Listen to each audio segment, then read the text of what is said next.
Saludos y bienvenidos a la entrevista que hoy haré a cabo con Federico Aparici, de las Asambleas de Hermanos. Estoy en su domicilio con su esposa también y va a ser un tiempo de mucha bendición por todo el obrar que ha hecho desde que conoce al Señor en 1952 con su esposa. Han hecho una obra muy importante en Madrid, en Barcelona. ¿Cómo estáis? ¿Cómo estás? Bien, Federico? gracias a Dios.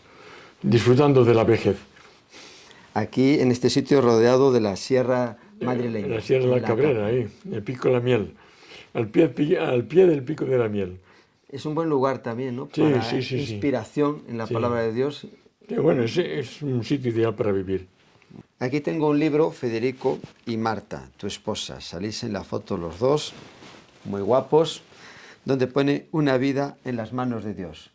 Esto es lo que define vuestro ministerio en vuestro matrimonio. Sí, es que lo hicieron los hermanos cuando nos jubilamos. Los hermanos reunieron fotografías y nos lo hicieron. Son muy interesantes todas las fotos que aparecen aquí de la obra en la que habéis estado sirviendo al Señor.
Sí, ha sido un privilegio que el Señor nos ha dado.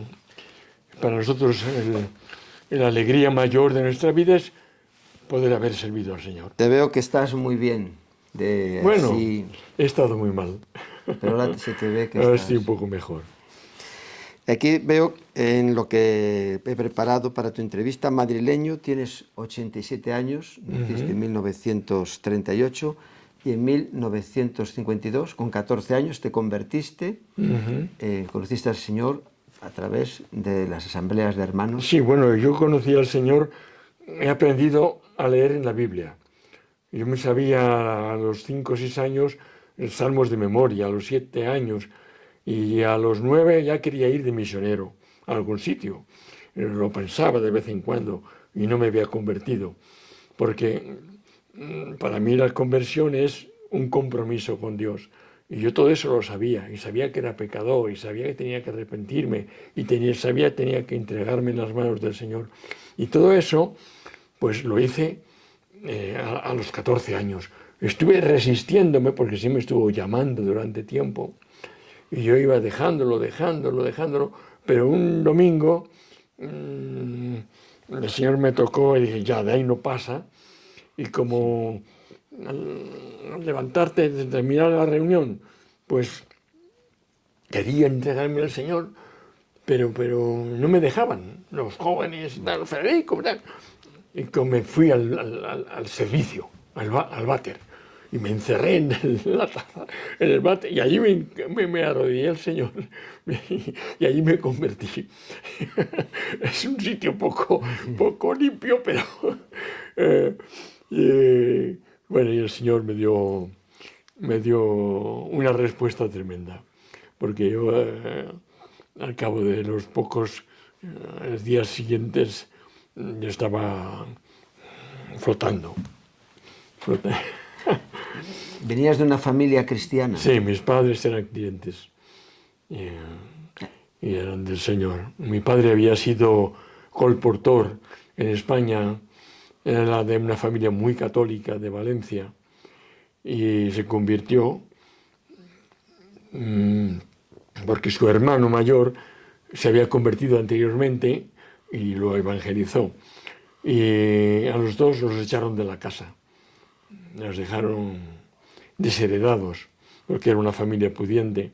Y después él vino aquí a Madrid, antes de conocer a mi madre estuvo en Galicia, y ahí estuvo de colportor ayudando a colportores, y él mismo yendo con un coche por los pueblos repartiendo... ¿Cómo se llamaban tus padres? Literatura. Francisco. ¿Y tu madre? Mi madre Pilar. Colportor eran hermanos que se dedicaban a recorrer pueblos... A difundir la palabra por los pueblos y repartiendo la palabra de Dios. Y eso ocurrió en España hace muchos años. Mis padres siempre vivieron en Madrid, se casaron en Madrid. De la guerra, que por cierto su matrimonio tuvo que volverse a celebrar porque fue cuando Franco que los anuló y demás, hubo ahí un jaleo. Y mis padres se tuvieron que volver a casar. Lo que puedo decir de ellos, porque después vino la guerra, ellos se casaron, y después de casarse su vida fue completamente distinta. Sufrieron mucho. Mi padre cogió la tuberculosis en la guerra, sí. Fue la primera persona a la que se operó de tuberculosis en España. Estuvo 7 años prácticamente con operaciones, varias operaciones, le quitaron 7 costillas, fue tremendo, sufrió mucho y quedó muy mal después de esos años. Y entonces tuvo que luchar mucho para salir adelante, y en los años de la posguerra ellos tuvieron que lo pasaron mal en aquellos años. Pero bueno, yo me crié normalmente y iba a la iglesia normalmente desde niño, y allí, desde la escuela dominical, pues aprendiendo del Señor y demás. ¿Quién estaban en ese tiempo de anciano en Trafalgar? Entonces estaba Juan Biffen, un inglés, estaba de misionero, estaba allí de anciano pastor principal. Y después él se marchó, falleció, y entraron algunos españoles. También vino de Barcelona después, más tarde, Ernesto Trenchard, y también estuvo en la iglesia. Pero realmente cuando yo era niño, mi pastor era Juan Biffen. Fue un poco rebelde desde niño, ya. ¿Ahí conociste a tu esposa Marta Arenzana Iván? Allí, en la escuela dominical, porque ella, aunque era de otra iglesia, de Duque de Sexto, allí no había escuela dominical, no había niños, y ella iba allí, y allí la conocí. Y bueno, éramos compañeros, ¿no? A mí me gustaba, después ya de adolescente, pero no pensaba en nada. Oraba. Digo, sí, señor, si quieres. ¿Y al final cómo surgió? Pues fue en Operación Movilización, porque cuando yo entré en Operación Movilización, y llevaba allí un año y medio o 2, ella fue a ayudar y se quedó. Y entonces, estando allí, pues ya hablé con ella. Ella quería servir al Señor, yo también, y hablamos, y ella se lo pensó, y se decidió a casarse conmigo porque era para servir al Señor. Si no, no sé, no creo que se hubiera casado. Tuviste, Quiero que lo diga ella. sí, entre un momento lo vamos a escuchar, 3 hijos, Marcos, Federico y Alicia. Sí, sí. Tienes una fuerte vocación por la evangelización y la apertura de iglesias nuevas en diferentes lugares de España. En Madrid, 4 iglesias y en Barcelona, 8. Sí, bueno, eso a mí me nació en Operación Movilización. Yo, Sí. de hecho, me formé y surgió mi llamado y mi visión en Operación Movilización, porque yo era un joven que en la iglesia sí, participaba en algunas cosas y demás, pero mi visión allí era muy corta. No, las iglesias entonces tenían poco campo, tampoco había libertad y demás, entonces era todo muy interior, entonces allí no había posibilidad de generar una visión. La visión la tomé en Operación Movilización. Cuando salí, dejé la iglesia, me fui, dejé la familia, me fui a tiempo completo y entonces empezamos a trabajar y trabajando y viendo la necesidad que había en el mundo y enfrentándote al mundo, pues ahí cogí la visión. ¿Puedes contar un poquito cómo es la historia de Operación Movilización con su fundador? Porque fuiste su Bueno, brazo su derecho. fundador, eso empezó con su fundador que se vino, era un americano, Jorge Berwer, que se presentó en España, en Madrid, en mi iglesia, en Trafalgar, pues buscando jóvenes para su visión. Él sí que tenía una visión, desde hace, era estudiante de Moody y él tenía una visión mundial. Él me la pasó a mí. Realmente en ese tema de visión él es mi maestro. Fue mi maestro. Hablamos, perdón, en el año 1961. 60, 61. Sí.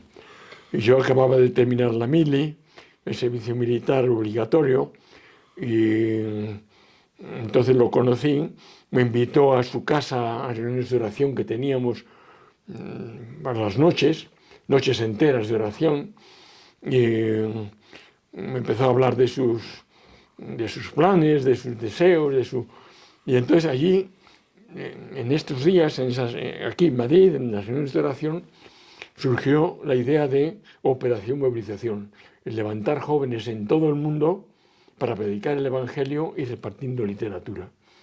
Y así empezó. Nació en España. Sí, sí, en España. Nos fuimos él y yo a orar una semana, unos días. Nos fuimos a Arenas de San Pedro, a Guisando, a Gredos, porque yo lo conocía y había estado allí de joven acampando y demás. Y él quería, no, vámonos a la montaña a orar. Y yo pensé en ese sitio que está muy apartado. Hay otros sitios más cerca, pero yo pensé en lo que conocía. Y nos fuimos allí, estuvimos unos días orando. Y ya cuando volvimos, pues yo ya venía con la idea de dejar el trabajo, que trabajaba en una compañía de seguros, donde estaba mi padre, y marcharme con él a lo que fuera, a lo que el Señor quisiera. Y entonces empezamos en Madrid, abriendo una librería, como excusa para repartir, para vender la Biblia. Entonces, para publicitar la librería, hicimos toda una campaña de propaganda en el metro. Y se pintaron la Biblia abierta en el metro, que se hicieron fotografías, pero se han perdido, con textos bíblicos evangelísticos. Y había muchas estaciones, 20 o 30 estaciones con la Biblia abierta y textos bíblicos, y ahí empezamos. Eso fue lo primero. Lo segundo es que empezamos a hacer folletos. Hicimos un folleto con Ben-Hur, apoyándonos en la película Ben-Hur, explicando el Evangelio y ofreciendo un curso bíblico por correspondencia del Evangelio de San Juan. Sí. Y aquel año, el primer año, repartimos casi 1 millón de folletos por correspondencia, porque no se podía hacer de otra manera. También embuzonábamos, pero eso era peligroso porque enseguida, y yo algunas noches, pues nos íbamos a las capitales de provincia y repartíamos y tirábamos folletos por las calles con la idea de que la gente los cogiera al día siguiente, sí, por la noche, cuando no nos veía nadie, y nos marchábamos, porque sabíamos que la policía nos iba a detener rápidamente. Y entonces, de esa forma repartimos 1 millón de folletos en un año y poco, y recibimos 30.000 respuestas. Y formamos un equipo que lo atendiera, y estuvimos durante años con ese curso por correspondencia, viendo conversiones. Yo a veces iba por las iglesias y me encontraba con gente que se había convertido, solos. Sí. O también habían tomado la decisión al ir a la iglesia, porque empezaron a buscar iglesias donde oír más de esto, ¿no? El Señor hizo ahí una labor tremenda. Y después, el siguiente paso, a los 2 años, pues se hizo la primera gran campaña con jóvenes de toda Europa. 100 jóvenes. Eso para colaborar. Para ir repartiendo literatura por toda Europa. Sí. En España y en el resto de países. Pero fundamentalmente, el grupo principal estaba en España el primer año. El segundo año... El año siguiente lo principal fue en Italia y otros países, se amplió un poco más. Pero muchas críticas, porque yo ahí no puedo precisar bien porque no me acuerdo mucho. Sí. Recibimos muchas críticas porque íbamos por los pueblos, sí, y éramos detenidos. Los jóvenes se les encortaba la propaganda, y las iglesias tenían miedo de que las autoridades se metieran con ellas, y entonces había gente que apoyaba y gente que no apoyaba. Entre ellos mi propia iglesia no apoyaba. Entonces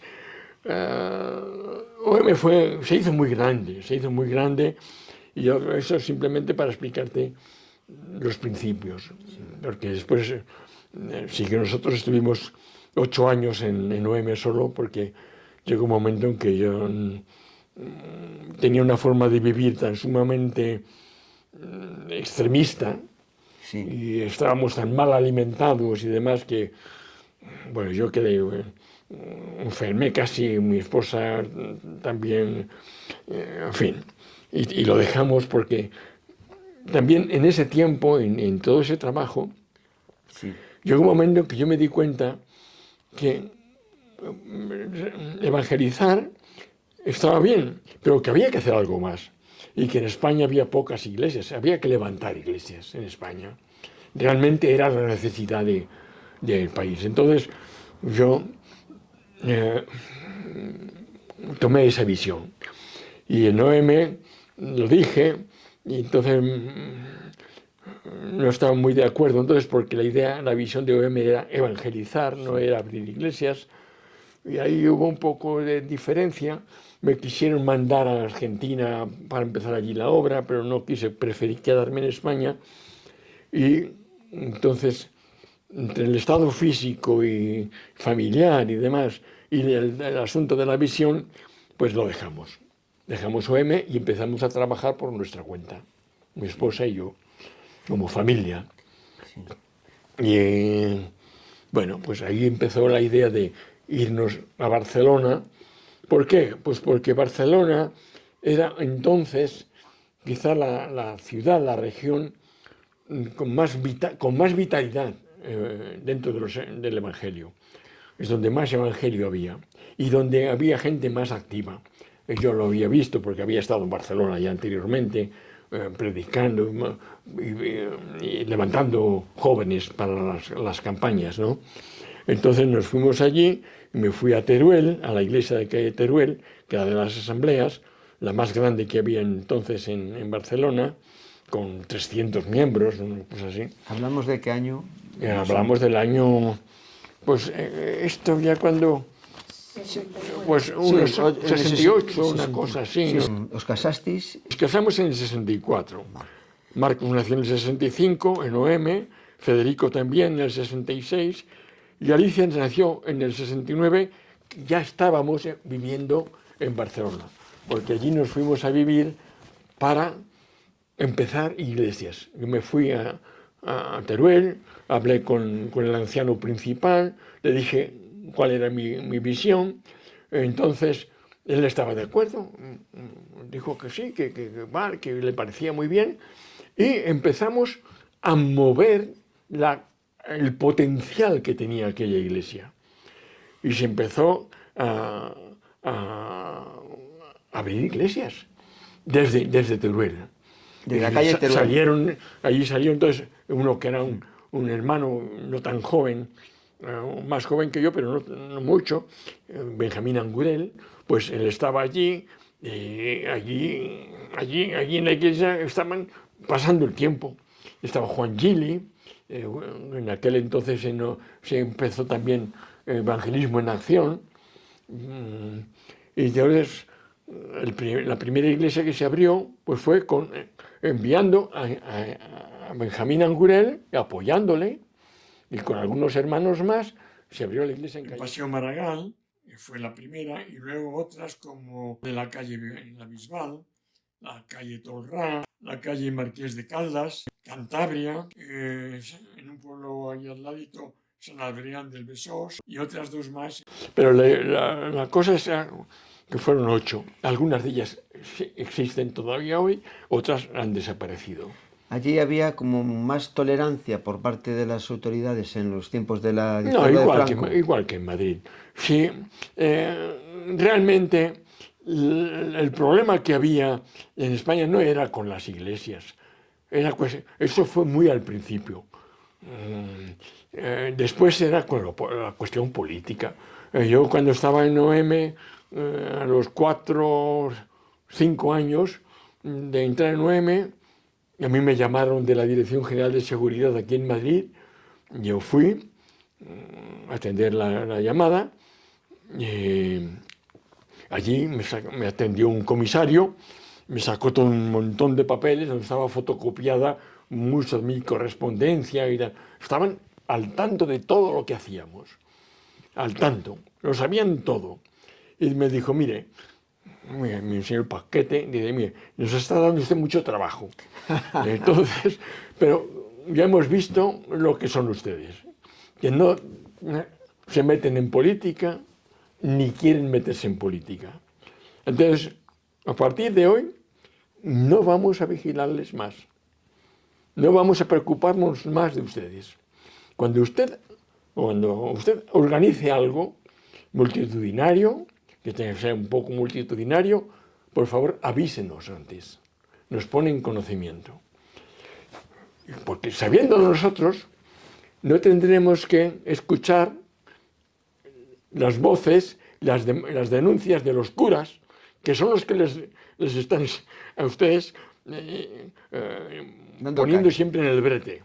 Porque quien realmente era nuestro enemigo era la Iglesia Católica, que nos amargaba la vida, nos perseguía por todas partes. Porque el Estado lo único que le interesaba era la cuestión política.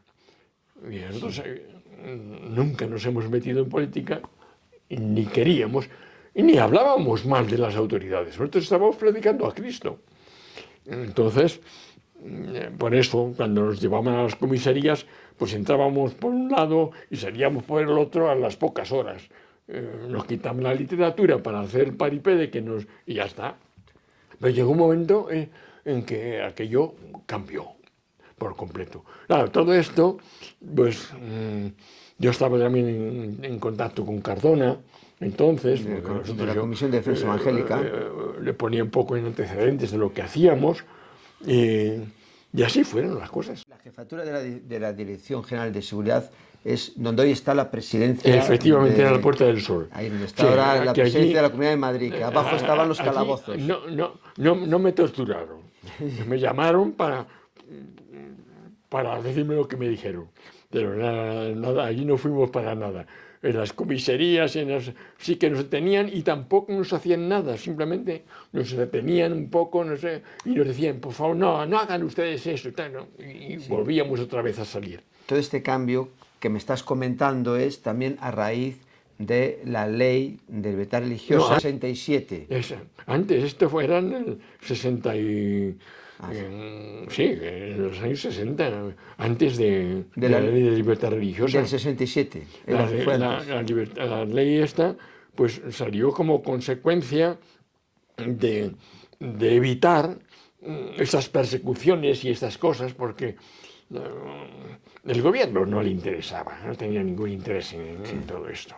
Como estamos viendo, un referente en la obra evangélica de una generación que luchasteis y lo disteis todo para llegar hasta donde estamos, y también fuiste presidente de la FEREDE, demostrando un talento abierto, conciliador y dialogante pese a tus fuertes convicciones. Sí, las convicciones, bueno, yo en el tiempo que estuve en la FEREDE, en la comisión, en la Comisión de Defensa, primero, ¿no? En la comisión permanente. Pues yo entré a la comisión permanente de la FEREDE en tiempos de Cardona, en los 2 últimos años de Cardona.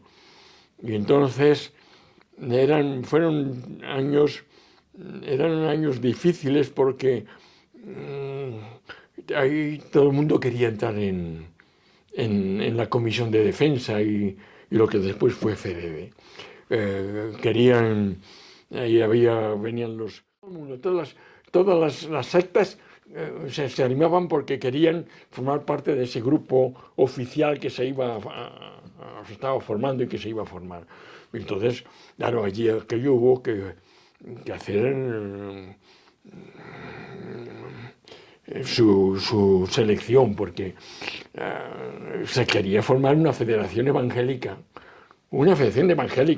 no de una federación religiosa.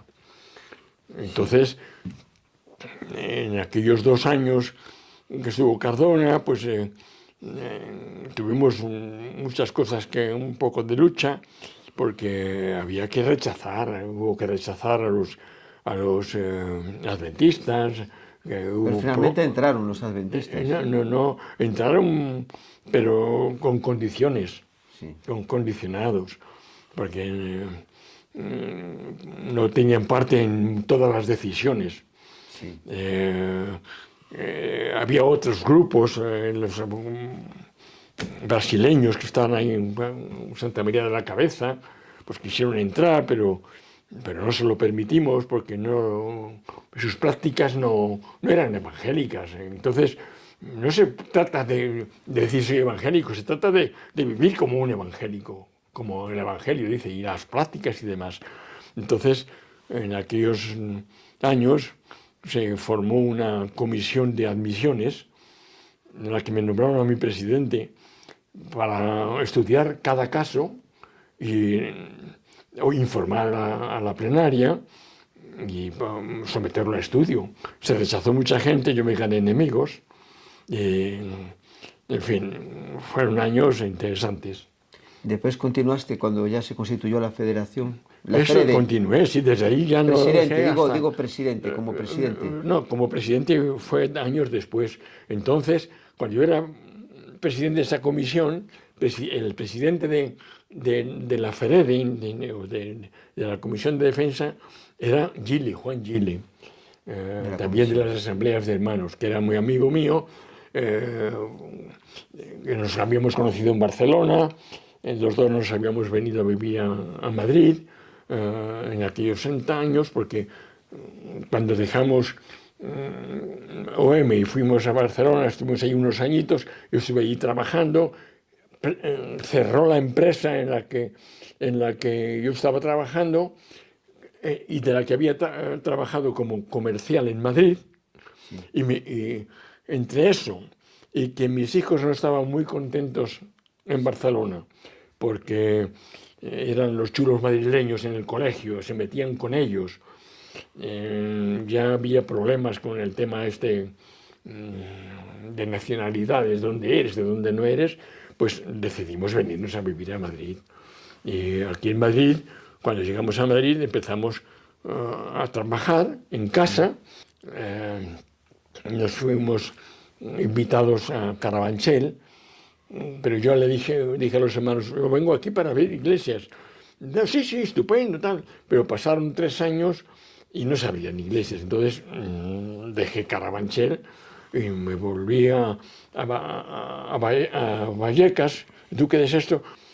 Y allí los hermanos, les expliqué también cuál era mi deseo de abrir iglesias, pues me apoyaron.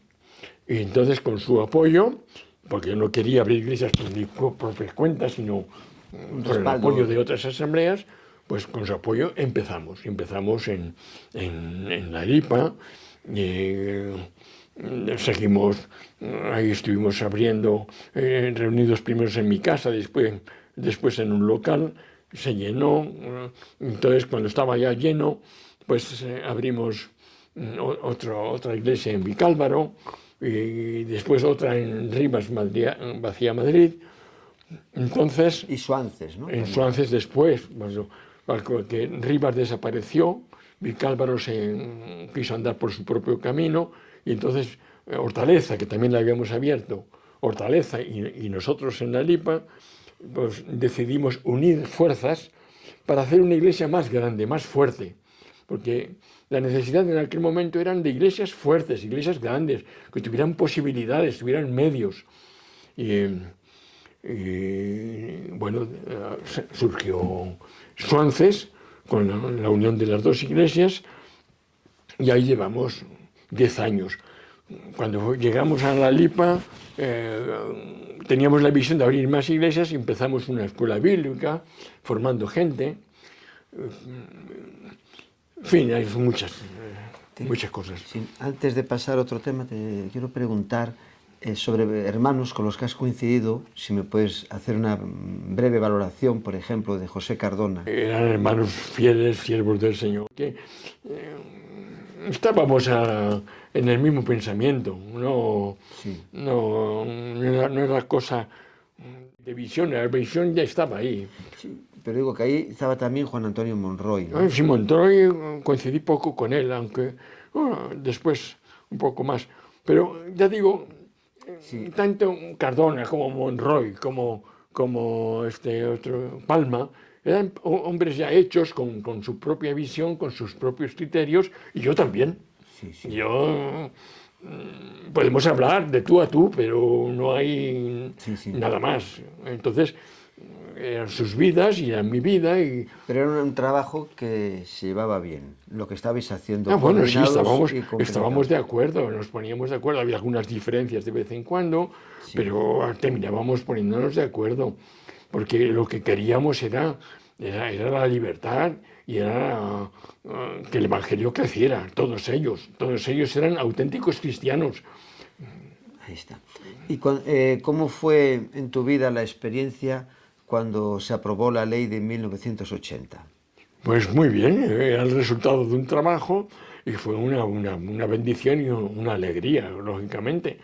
Entonces, pero no cambió nada. Todos nosotros seguimos trabajando igual, porque la ley de libertad religiosa, de hecho, el gobierno se encontró que tenía que hacerlo, porque es que no podía detener, no podía frenar ni anular la pujanza de las demás confesiones. Entonces, fue una necesidad, una cosa que vino dada por la fuerza de la Iglesia del Señor en España. Todo este tiempo, como hemos visto, y me comentaste el otro día, tu esposa ha sido tu alma en tu vida y ministerio. ¿Cómo es tu esposa? Ella y yo, más que marido y mujer, hemos sido compañeros. Nosotros teníamos muy claro para qué estábamos en el mundo. Estábamos para servir al Señor. Ella y yo.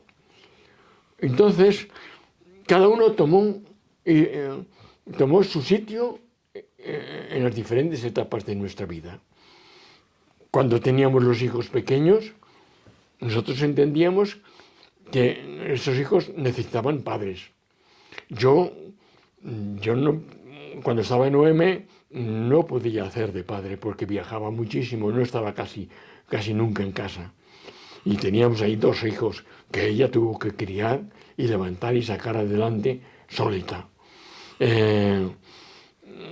Pero lo hacía a gusto, porque ella entendía que era ese su papel en ese momento. Estaba también en la obra, trabajaba en la obra de OM y tenía su trabajo y sus responsabilidades, pero además era madre. Entonces, la mentalidad de servir nunca nos ha faltado. Entonces, cada uno en su área. Y cuando ella estaba con hijos pequeños, sabía que tenía que atender a los hijos pequeños y aparte dedicar también horas a la obra del Señor. Y yo a la obra, pero que como me absorbía mucho y no podía tener vida ni de familia, pues además me estaba afectando la salud, pues lo dejé por eso. Y cuando dejé la obra y nos fuimos a vivir a una casa aparte, pues nuestra misión seguía siendo primordial los hijos, y ella se ocupaba de eso. Yo me tuve que ocupar del trabajo. Cuando mi trabajo llegó un momento que flaqueó y los hijos ya eran mayores, entonces la pedí, se podía ayudar trabajando, y trabajó. Y el Señor la ayudó y la dio un buen empleo. Entonces, sacamos todo adelante, pero siempre con la idea final. Todo esto lo hacemos ¿para qué? Para servir al Señor en el Evangelio. Entonces, trabajamos durante la semana unas horas, pero el resto estaba dedicado a presentar el Evangelio. Y lo presentábamos en casa, cuando ya vivíamos en Madrid, y ahí teníamos reuniones, después en la iglesia, y cada uno tenía su responsabilidad siempre en la obra y en la familia. ¿De tu esposa qué destacarías de ella? De mi esposa, hombre, son muchas cosas, pero no, así, es una mujer muy inteligente y ama mucho al Señor. Para ella es la vida, el Señor es la vida. Ella, su idea original, ya lo explicará ella, era también irse a la India a predicar el Evangelio. O sea que eso una mujer entregada bastante a la obra del Señor al 100%. Sí, sí. Y entonces ella ha tomado su papel con mucha responsabilidad siempre. ¿Por qué? Porque el fin es el Señor. El Señor, la vida en la iglesia, la predicación del Evangelio, el testimonio en casa. En casa se han convertido bastantes personas y los primeros convertidos que tuvimos de la nueva iglesia se convirtieron en casa. En fin, ha sido una vida para el Evangelio. ¿Cómo veis este tiempo que estáis ahora viviendo, donde ya tenéis unos años? ¿Es una etapa donde estáis un poco más limitados? Sí, que ahora ya no se puede, ya llega un momento que el cuerpo no da y hay que rendirse a las evidencias, ¿no? Nos he estado en activo hasta hace unos pocos años, y ella igual, sirviendo en lo que podía, y aún sigue sirviendo, porque ya trabaja, colabora con la radio, y en fin, ella tiene su trabajo, y yo pues hago lo que puedo. Además de la evangelización está tu formación teológica. Soy autodidacta. Yo en tema de formación no he ido a ninguna escuela, pero me he dedicado durante años a leer solo la Biblia, a estudiarla. he aprendido del Señor directamente y de la palabra todo lo que tengo. El Señor me lo ha dado. Yo tengo aquí varias tomas de Compartiendo tú la palabra de Dios, la plenitud de Cristo, hace un año, prácticamente el 28/1 del 2024. Vemos un momento las tomas y continuamos. Vale. Cristo es el resultado de la acción directa de Dios, que es espíritu, y es uno con Él. Es decir, el Padre se ha hecho visible a sí mismo en la persona del Hijo único. Dios ha dicho, quiero que me vean. Quiero hacer una obra entre ellos. Y se ha manifestado en el Hijo. Estás muy fundamentado en la palabra de Dios. Sí, sí, para mí es que yo, tomé una decisión en un momento de no leer nada más que la Biblia. Y estuve como 4 años o 5 años sin leer ni un solo libro de comentario bíblico. O sea, había leído muchos y demás, pero había visto tantas barbaridades, había leído, que llegó un momento que no quise leer más. Digo, me voy a centrar exclusivamente en la palabra. Y estuve estudiando en la palabra, solo la palabra, durante 3 o 4 años, o 5 años. Y yo ahí me fui formando en lo que el Señor enseña. No, a mí no me interesa otra cosa que no sea lo que el Señor enseña. Lo que lees un libro y tienes la opinión de alguno, si está basado en la palabra de Dios, adelante. Y si no está basado en la palabra de Dios, no me interesa. Sí. No me interesa. Así que yo ahí he sido muy radical y lo soy. Y lo soy. Es la palabra, es lo que el Señor dice y San se acabó. En tu experiencia, mirando hacia atrás, ¿cómo ves a los pastores de ahora? ¿Qué cosas faltan? Bueno, ¿Qué cosas hay que hacer? yo no tengo contacto con pastores ahora. O sea, me dicen que hay muchas iglesias que no predican la palabra como debe ser predicada. Me dicen que hay muchos que son, no sé, personas, se exige poco, o sea, de manga ancha. Yo no puedo señalar a nadie porque no los conozco. Yo lo que sé es que la palabra hay que predicarla tal cual está expresada y enseñada por el Señor. Hay que ser radical con la palabra. Ya no puedo andarme con mandangas de según sanidades o otras cosas. El Señor te bendice, si das dinero, el Señor te lo multiplicará. Cosas así, y otras cosas. No. Yo ahí no sé lo que hacen los pastores. Yo sé que a nuestra iglesia vienen personas buscando predicación del Evangelio. Vienen buscando la verdad. Y ahí la encuentran. Entonces, en eso hemos estado y en eso estamos. Yo soy muy radical. Muy radical. En las asambleas de hermanos siempre se ha caracterizado por estar preparados en la palabra. Sí, porque es lo que nos interesa. Son los fundamentos, ¿no? Hay iglesias que tú ves más la adoración, la alabanza, pero aquí después los hermanos también, siempre han sido maestros en la palabra de Dios. Sí, ciertamente, aunque ha habido... Después está la cuestión de miras, porque puede ser radical y estrecho de miras.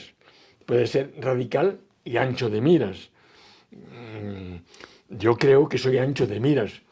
Yo puedo tener paciencia con el pecado, pero lo voy a llamar pecado. No le voy a andar con componendas, no.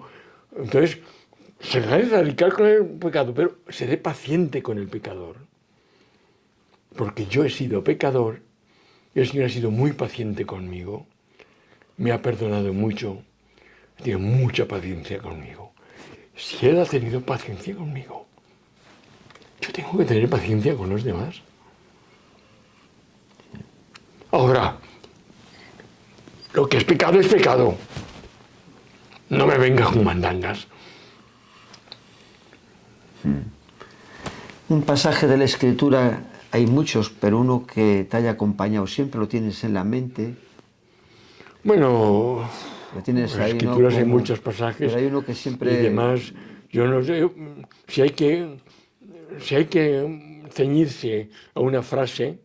Yo te diré que hay una frase que yo la tengo muy dentro y que mi mujer se ha encargado sin ella saberlo, de asentarla. Porque cuando yo venía decía, no hiciste nada más que lo que tenías que haber hecho. Siervo inútil eres, me decía mi mujer. Y en ese contexto hay una frase que así yo tengo muy clara y muy presente en mi vida. Sin mí nada podéis hacer. Yo soy un siervo. Eso es algo que lo he tenido presente siempre y siempre así me he considerado. Yo soy un siervo del Señor y separado de Él, nada puedo hacer. Así que yo, cualquier cosa que hago, lo hago con Él. Vamos juntos. Y así oro. Señor, vamos. Si tú me pones a predicar, tú vas a predicar. Si tú me pones a hacer esto, tú me vas a hacer eso. Separados de Él, no puedo hacer nada. Yo soy un siervo. Actualmente compartes en la iglesia, ¿no? De vez en cuando, sí. De vez en cuando, porque afortunadamente en la iglesia el Señor ha levantado bastantes personas, varias personas que pueden predicar y lo hacen bien, y lo hacen habitualmente. Y yo pues estaba en la lista como uno más, pero cada vez voy espaciando más el tiempo, porque las fuerzas, las épocas de enfermedades y de cosas, pues lo están impidiendo. ¿Cómo ves así una percepción de la iglesia en España en estos tiempos? ¿Qué nos queda por hacer? Hay cosas que por conquistar todavía.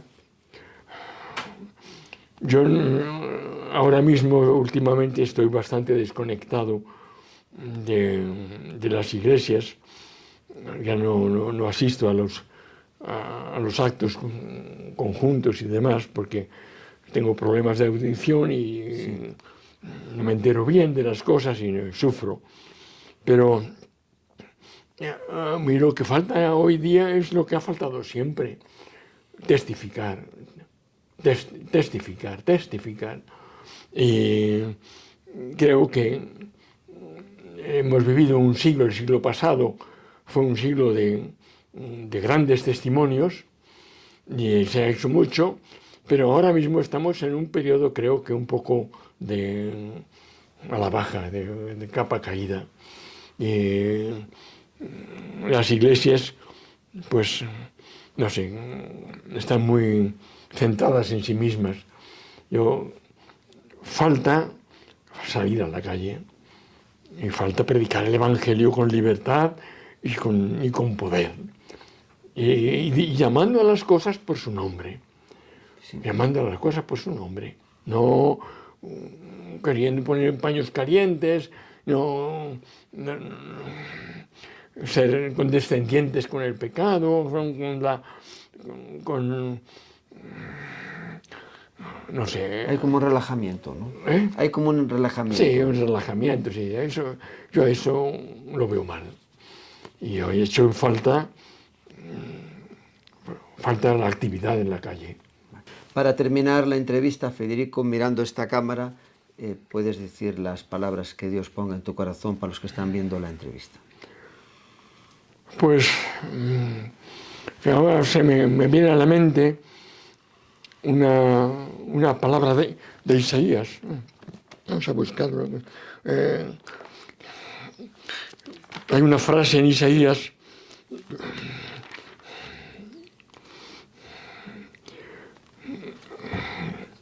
todos nos descarriamos como ovejas, cada cual se apartó por su camino. Y yo veo que estamos viviendo intensamente en esta palabra. Hoy en día, en el mundo, nos estamos encontrando con tan diversidad de criterios, de opiniones, de religiones, de políticas, de moralidades, bueno, de amoralidades, que se está cumpliendo al pie de la letra esta palabra. Cada cual se apartó por su camino. Cada cual hace lo que le da la gana. Y no quiere hacer otra cosa. Todo el mundo habla de sus derechos. Todo el mundo habla de sus necesidades. Pero nadie habla realmente de lo verdadero.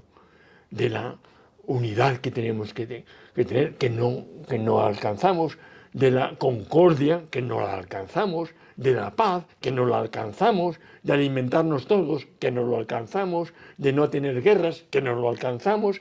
Cada cual se aparta por su camino, hace lo que le da la gana. Y esto nos va a traer y acelerar el final. Totalmente, yo estoy completamente convencido, este mundo no tiene arreglo, va cada vez peor y cada vez irá peor, porque cada cual se aparta por su camino, no se tiene en cuenta a Dios, cada vez menos. Cristo Jesús lanzó una frase que también yo repito muchas veces: cuando el Hijo del Hombre venga, ¿hallará fe en la tierra? Yo creo que va a hallar fe, pero poca. Y te digo a ti que estás escuchando, si no eres del Señor, prepárate, porque el fin viene. No sabemos si será dentro de 100 años, pero el fin viene y hay que presentarse delante del Señor. Para mí, ese es el Evangelio. Predicar el Evangelio porque tenemos que presentarnos, nos guste o no, sea más pronto o más tarde, va a ser más bien más pronto que tarde, nos tendremos que dar cuenta a nuestro Dios de lo que hemos hecho con nuestra vida. Muchas gracias, Federico. Ha sido una enorme bendición y doy gracias a Dios por estar contigo y poder hacer esta entrevista y contarnos las grandes cosas que Dios ha hecho en tu vida. Gracias. Ahora, en esta parte de la entrevista, nos acompaña Marta Arenzana. ¿Cómo estás? Bien. ¿Has escuchado... Ya me he acostumbrado a decir bien, aunque no estoy tan bien físicamente hablando. Has podido escuchar en primera fila, como en el cine, ahí toda la entrevista. Sí. ¿Cómo fue tu conversión al Señor? Porque fue con 15 años, ¿no? Fue con 15 años la decisiva. Pero me ocurre un poco como le pasó a Federico. Mi madre era creyente, mi padre no, todo lo contrario. Pero mi madre me enseñó a leer en la Biblia y me acostumbró, como trabajaba hasta altas horas de la noche para poder mantenernos en plena posguerra, abandonados de mi padre, con un bebé que tenía entonces. Mi padre nos abandonó cuando mi hermano todavía le faltaban 2 meses para nacer, y mi madre trabajaba de día y de noche. Y como yo no iba al colegio, pues de noche me entretenía, porque yo no me quería acostar sola y demás, me entretenía contándome historias de la Biblia y de los patriarcas y de los milagros del Señor y demás. Luego me enseñó a leer en la Biblia y me hacía que yo le leyera del Nuevo Testamento, las cartas apostólicas y todo esto. Entonces yo estaba muy familiarizada con la palabra del Señor. Y la verdad es que podía predicar a mis compañeras de colegio cuando fui. Fui al colegio evangélico del Porvenir, porque, como pasaba en aquella época, los hijos de los creyentes, al no estar bautizados en la Iglesia Católica y no tener fe de bautismo, no teníamos derecho a la enseñanza pública. Tenía que ser privada. Y mi madre no podía de ninguna manera pagar un colegio. Pero cuando abrió el colegio evangélico, mi madre oyó que los directores eran gente muy amable y muy comprensiva, y llegó con ellos a un acuerdo para que el mes que ella podía daba algo de dinero y el mes que no podía no daba nada. Y en esas condiciones estudié en el colegio evangélico. Pero cuando fui al colegio evangélico, con 8 años, yo leía, escribía y sabía las 4 reglas. De manera que parte del trabajo mi madre ya lo había hecho de antemano. Y yo podía hablar del Evangelio a mis compañeros y amigos, porque lo sabía, tenía la teoría. Y yo me consideraba una chica maja, buena. Sí que dudaba un poco en el tema de la obediencia, porque si mi madre me mandaba a hacer recados en un momento que yo estaba entretenida con otra cosa, pues o la contestaba mal o protestaba. Y yo le decía al Señor por las noches: Señor, mañana me voy a portar muy, muy bien, ya verás. Pero al día siguiente, cuando llegaba la noche, yo tenía que confesar que había sido un completo fracaso. Con lo cual me planteé seriamente si yo sabía de qué hablaba cuando les predicaba a los demás. Incluso tenía niños en la escuela dominical, había 2 o 3 niños, y yo decía: ¿por qué soy tan hipócrita? Soy hipócrita. Y un domingo, al volver de la reunión de la iglesia, me planteé seriamente, le dije: Señor, yo no sé si es porque te lo digo mentalmente, pero hoy voy en serio y lo voy a decir con palabras. Yo quiero que me perdones, quiero que limpies mi vida, y quiero que, puesto que yo no la sé vivir bien, y en tu palabra tú dices que tú ayudas, pues quiero que me ayudes. Y a partir de hoy quiero que seas tú el que gobiernes mi vida. Y se lo dije así, hablando en voz alta, desde la cocina de mi casa, después que mi madre y mi hermano se habían acostado. Y inmediatamente me inundó una sensación de paz, como si me hubieran quitado un gran peso de encima, y le agradecí al Señor. Me fui a la cama y a la mañana siguiente lo primero que pensé es: Señor, ¿fue real? Y sí, era real. Yo seguía sintiéndome maravillosamente. Y a partir de entonces las cosas empezaron a cambiar. Tenías 15 años, naciste en 1940. Sí. ¿Conociste con el tiempo a tu esposo? Sí, en la escuela dominical, cuando yo tenía 8 años, en la iglesia nuestra de Duque de Sexto solo había 2 niños, y yo tenía familia en la calle Trafalgar, y allí había escuela dominical, entonces los domingos iba a la escuela dominical a Trafalgar. ¿Lo que más te llamó de la atención de Federico? Pues que siempre veía un poco en medio. Yo decía, se hace notar mucho este chico, ¿no? Y él, por otra parte, cuando éramos un poquito más mayores, tenía un sentimiento de que yo era un poquito, digamos, casquivana, porque tenía mis amistades fuera de la iglesia, luego emigré a Inglaterra y volví, y todo eso a él le sacaba un poquito de su espacio natural. Pero la verdad es que sí, nos conocíamos y nos atraíamos, pero al mismo tiempo había ahí algo que chocaba, algo que rozaba. Y fue en Operación Movilización, Sí, ¿no? Cuando sí. ahí surgió ya la chispa. Sí. Cuando yo tomé contacto con el grupo de Operación Movilización, en principio no sabía ni que Federico estaba allí. Pero claro, en cuanto tomé contacto con ellos me di cuenta de que realmente Operación Movilización en España era Federico, porque Jorge Verwell viajaba mucho y él se hacía cargo de casi todo.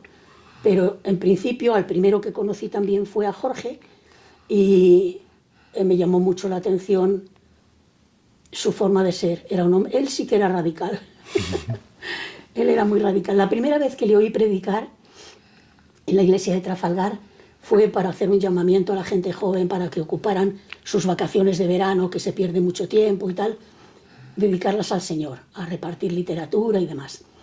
Pero al mismo tiempo él hablaba pues de que había que vigilar el dinero, que la gente era muy descuidada, que se comía demasiado y demasiado bien. Y yo decía, pero este señor viene aquí a decirnos hasta lo que tenemos que comer. Luego, cuando lo conocí en persona, me di cuenta de que realmente él vivía aquella forma de ser. El dinero entraba por donativos. Todo el que entraba a formar parte de Operación Movilización era invitado a vigilar sus pertenencias y ver cuáles de ellas eran superfluas. Entonces los chicos y chicas que iban entrando a Operación Movilización vendían radios, esquíes, en fin, las cosas más superfluas realmente que tenían en su casa. Y ese dinero lo revertían en Operación Movilización, que lo empleaba en imprimir folletos, evangelios de San Juan, Nuevos Testamentos, algunos libros evangelísticos de Billy Graham, por ejemplo. En fin, todo ese dinero iba a la obra directamente. Se procuraba también reservar dinero para renta de la casa donde se tenía que vivir. Y si de ahí quedaba algo de dinero, se comía. Y si no quedaba dinero, no se comía. Él era así, él era así. Y así nos enseñó. Y así estuvisteis viviendo. Y así estuvimos 8 viviendo. años, ¿no? 8 años. Después, como comentó Federico, ¿no? En Barcelona, en todas las iglesias que se fueron abriendo, ¿cómo es tu experiencia y punto de vista en esa labor tan importante que habéis llevado a cabo? Yo sabía que el Señor había puesto en el corazón de Federico el tema de abrir iglesias, porque después de 8 años de repartir literatura, levantar aquel grupo de estudio bíblico que empleaba, había una oficina entera con personas voluntarias ocupándose de ello. Había mucho trabajo hecho, pero realmente yo entendía su punto de vista. No había tantas iglesias como hubiera sido deseable, y sobre todo iglesias que no tuvieran, que no fueran añejas, que no tuvieran vicios, que fueran frescas. Abrirlas con la palabra del Señor y sobre las bases del Nuevo Testamento, de las primeras iglesias que nos habla los Hechos de los Apóstoles. Y era una carga grande y yo la compartía. Lo que pasa es que, claro, para entonces yo ya tenía los 2 chicos y ya estaba embarazada seguramente por aquella época. Sí, cuando él estaba abriendo iglesias con los demás hermanos allí, yo ya tenía a Alicia también. Mi salud estaba muy quebrantada, por circunstancias que ahora sería muy largo explicar. Yo no dormí durante toda la etapa de la infancia de los niños y estaba físicamente muy mal. Entonces procuraba centrarme en lo que podía hacer. Había estado participando en las reuniones de mujeres de la iglesia en lo posible. Había estado en el coro de la iglesia, porque cantar para mí era como respirar. Pero no podía hacer todo lo que estaba en mi corazón hacer, porque las fuerzas no me llegaban. Así es que tuve que ponerme seriamente en las manos del Señor, y llegó un momento de desesperación que yo me levantaba por la mañana y decía: Señor, de todo lo que tengo que hacer, ¿qué puedo dejar de hacer? Y en ese plan estaba durante todo el día. Me costaba arrastrarme hasta la noche, con levantar a los críos de la cama por la mañana, a prepararles desayuno, a prepararles para el colegio, se iban. Yo después miraba alrededor y decía: pues sí, hoy tendré que salir a comprar. Era un trabajo enorme, sí, el vivir yo mi propia vida. Así es que llegó un momento en que el Señor hizo una de las muchas grandes cosas que ha hecho en mi vida. El caso es que mi vida fue cambiando, fui incorporándome de nuevo a la vida de la iglesia y a las actividades, y las cosas empezaron a cambiar y a mejorar. Y seguía enferma, no había cambiado nada. El físico, muchas cosas no funcionaban, pero el Señor ya había hecho el cambio esencial dentro de mí, y que realmente Él tenía planes para continuar trabajando para Él. Y eso fue lo que hicimos, seguir trabajando para Él. Sí, estabais en mucha presión con la obra, como decía Federico, de a veces no comer, porque abarcaba pues todo. Eran tiempos en los que tenías que estar entregado al 100% y no se miraba tanto si uno se alimentaba más, y tampoco pues en las horas de descanso, sino que era una entrega total, hasta lo que tú comentaste, Federico, que llegó un momento que tuvisteis que hacer ese planteamiento por la salud. Sí. Y después de superar esa prueba, ¿no?, y todo lo que habéis llevado a cabo, ¿cómo ves en tu vida vuestro legado? Legado. Para la gloria de Dios. El Señor sabe si algo de lo que hemos hecho ha valido, Él va a dar el fruto en donde Él lo quiera dar. Para mí solo hemos hecho, como dijo Federico antes, uno de mis versículos favoritos es siervo inútil eres, que solo has hecho lo que tenías que hacer. Lo que espero es que el Señor haya cumplido su propósito en nuestras vidas, y con eso tengo suficiente, más que de sobra, realmente. El hecho de que el Señor nos haya usado en algún momento de nuestra vida, para mí es un privilegio y solo me cabe dar gracias al Señor y esperar que Él reciba la gloria en cualquier cosa que hayamos hecho. Pues mirando esta cámara, como Federico, pues a las personas que ven, tú le digas lo que sientes. Pues solo quisiera resaltar la necesidad que tenemos en la época que nos toca vivir, que es una época de descalabro. Este mundo está absolutamente perdido, desorientado. Y yo querría hacer un llamamiento a los hijos de Dios, a la Iglesia, donde quiera que sea, como quiera que te llames. El Señor está dependiendo de nosotros, Él usa nuestras manos, nuestros pies, usa nuestro intelecto, nuestros sentimientos, todo para avanzar su reino en la tierra. Pues pensemos en ello, esforcémonos, olvidémonos un poco de nosotros mismos, de cómo nos sentimos. Queda poco tiempo, y el poco tiempo que queda, a mí me gustaría aprovecharlo, por lo que a mí me toca, pero hago un llamamiento a la Iglesia, la gente más joven que ahora está todavía con fuerza. Mirad alrededor, ved cómo está la gente, las necesidades, la desesperación, la angustia, y tratemos de calmar, tratemos de dar la solución, porque nosotros la tenemos. Vamos a hacérsela llegar, como quiera que el Señor nos haga hacerlo, porque tenemos la oración para respaldar todo esto. Y a veces olvidamos que tenemos una fuente de poder en la oración, y donde nosotros no podemos ni imaginar, el Señor puede hacernos llegar mediante la oración. Así es que oremos, Iglesia. Muchas gracias por todo y una bendición poder estar con vosotros.